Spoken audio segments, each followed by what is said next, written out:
Hatchet, Chapter 8. At first he thought it was a growl. In the still darkness of the shelter, in the middle of the night, his eyes came open and he was awake, and he thought there was a growl. But it was the wind, a medium wind in the pines had made some sound that brought him up, brought him awake. He sat up and was hit with the smell. It terrified him. The smell was one of rot, some musty rot that made him think of graves and with cobwebs and dust and old death. His nostrils widened and he opened his eyes wider, but he could see nothing. It was too dark, too hard dark, with clouds covering even the small light from the stars, and he could not see. But the smell was alive and full in the shelter. He thought of the bear, thought of Bigfoot, and every monster he had ever seen in every fright movie he had ever watched, and his heart hammered in his throat. Then he heard the slithering, a brushing sound, a slithering, brushing sound near his feet, and he kicked out as hard as he could, kicked out and threw the hatchet at the sound. A noise came from his throat, but the hatchet missed, sailed into the wall where it hit the rocks with a shower of sparks, and his leg was instantly torn with pain, as if 100 needles had been driven into it. Ugh! Now he screamed with the pain and fear and skittered on his backside up out the corner of the shelter, breathing through his mouth, straining to see, to hear. The slithering sound moved again, he thought toward him at first, and terror took him, stopping his breath. He felt he could see a low, dark form, a bulk in the darkness, a shadow that lived, but now it moved away. Slithering and scraping, it moved away, and he saw, or thought he saw it, go out of the door opening. He lay on his side for a moment and then pulled a rasping breath in and held it, listening for the attacker to return. When it was apparent that the shadow wasn't coming back, he felt the half of his calf, the leg where his pain was centered and spreading to fill the whole leg. His fingers gingerly touched a group of needles that had been driven through his pants and into the fleshy part of his calf. They were stiff and very sharp on the ends that stuck out, and he knew what the attacker had been. A porcupine had stumbled into his shelter, and when he had kicked it, the thing had slapped him with its tail of quills. He touched each quill carefully. The pain made it seem as if dozens of them had been slammed into his leg, but there were only 8, pinning the cloth against his skin. He leaned back against the wall for a minute. He couldn't leave them in. They had to come out, but just touching them made the pain more intense. So fast, he thought, so fast things change. When he'd gone to sleep, he had a satisfaction, and in just a moment it was all different. He grasped one of the quills, held his breath, and jerked. It sent pain signals to his brain in tight waves, but he grabbed another, pulled it, then another quill. When he had pulled 4 of them, he stopped for a moment. The pain had gone from being a pointed injury pain to spreading in a hot smear up his leg, and it made him catch his breath.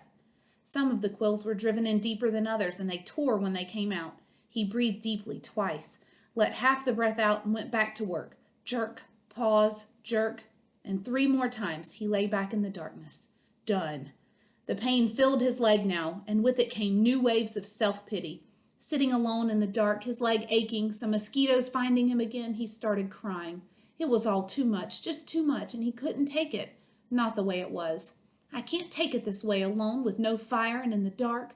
The next time it might be something worse, maybe a bear, and it wouldn't be just quills in the leg. It would be worse. I can't do this, he thought again and again. I can't.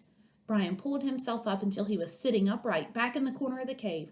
He put his head down on his arms and knees across, with stiffness taking his leg, and he cried until he was cried out. He did not know how long it took, but later he looked back on this time of crying in the corner of the dark cave and thought of it as when he learned the most important rule of survival, which was that feeling sorry for yourself didn't work. It wasn't just that it was wrong to do or it was considered incorrect. It was more than that. It didn't work. When he sat alone in the darkness and cried and was done, all done with it, nothing had changed. His legs still hurt. It was still dark. He was still alone, and the self-pity had accomplished nothing. At last he slept again, but already his patterns were changing, and sleep was light, a resting doze more than a deep sleep, with small sounds awakening him twice in the rest of the night. In the last doze period before daylight, before he awakened finally with the morning light and clouds of new mosquitoes, he dreamed. This time it was not of his mother, not of the secret, but of his father at first, and then of his friend Terry. In the initial segment of the dream, his father was standing at the side of a living room looking at him, and it was clear from his expression that he was trying to tell Brian something. His lips moved, but there was no sound, not a whisper. He waved his hands at Brian, made gestures in front of his face as if they were scratching something, and he worked to make a word with his mouth at first. Brian couldn't see it. Then the lips made a shape, but no sound came. Ma. Brian could not hear it, could not understand it, and he wanted it so badly. It was so important to understand his father, to know what he was saying. He was trying to help, trying so hard, and when Brian couldn't understand, he looked cross, the way he did when Brian asked questions more than once, and he faded. Brian's father faded into a fog place Brian could not see, and the dream was almost over, or seemed to be, when Terry came. He was gesturing to Brian, but was sitting in the park at a bench, looking at a barbecue pit, and for a time nothing happened. Then he got up and poured some charcoal from a bag onto the cooker, then starter fluid. And he took a flick type of lighter and lit the fluid. When it was burning and the charcoal was at last getting hot, he turned, noticing Brian for the first time in the dream. He turned and smiled and pointed to the fire as if to say, "See? A fire." But it meant nothing to Brian except that he wished he had a fire. He saw a grocery sack on the table next to Terry. Brian thought it must contain hot dogs and chips and mustard, and he could think only of food. But Terry shook his head and pointed again to the fire. And twice more he pointed to the fire. Made Brian see the flames, and Brian felt his frustration and anger rise, and he thought, all right, I see the fire, but so what? I don't have a fire. I know about fire. I know I need a fire. I know that. His eyes opened, and there was light in the cave, a gray, dim light of morning. He wiped his mouth and tried to move his leg, which had stiffened like wood. There was thirst and hunger, and he ate some raspberries from the jacket. They had spoiled a bit, seemed softer and mushier, but still had a rich sweetness. He crushed the berries against the roof of his mouth with his tongue and drank the sweet juice as it ran down his throat. A flash of metal caught his eye, and he saw his hatchet in the sand, where he had thrown it at the porcupine in the dark. He scooched up, wincing a bit when he bent his stiff leg, and crawled to where the hatchet lay. He picked it up and examined it, and saw a chip in the top of the head. The neck wasn't too large, but the hatchet was important to him, was his only tool, and he could not have thrown it. He should not have thrown it.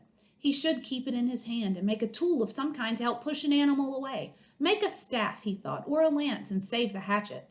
Something came then, a thought as he held the hatchet, something about the dream and his father and Terry, but he couldn't pin it down.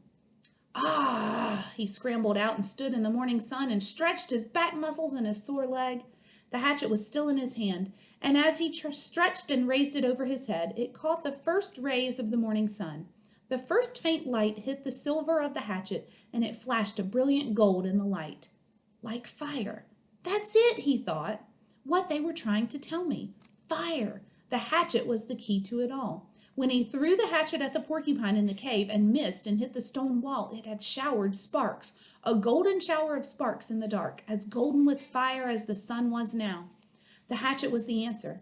That's what his father and Terry had been trying to tell him.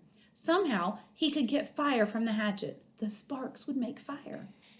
Brian went back into the shelter and studied the wall. It was some form of chalky granite or sandstone, but embedded in it were large pieces of a darker stone, a harder and darker stone, and it took only a moment to find where the hatchet had struck. The steel had nicked into the edge of one of the darker stone pieces. Brian turned the head back toward so he could strike the flat rear of the hatchet and hit the black rock gently. Too gently, and nothing happened. He struck harder, a glancing blow, and 2 or 3 weak sparks skipped off the rock and died immediately. He swung harder, held the hatchet so it would hit a longer, sliding blow, and the black rock exploded in fire. Sparks flew so heavily that several of them skittered and jumped on the sand beneath the rock, and he smiled and struck again and again. There could be fire here, he thought. I will have a fire here, he thought, and struck again. I will have fire from the hatchet.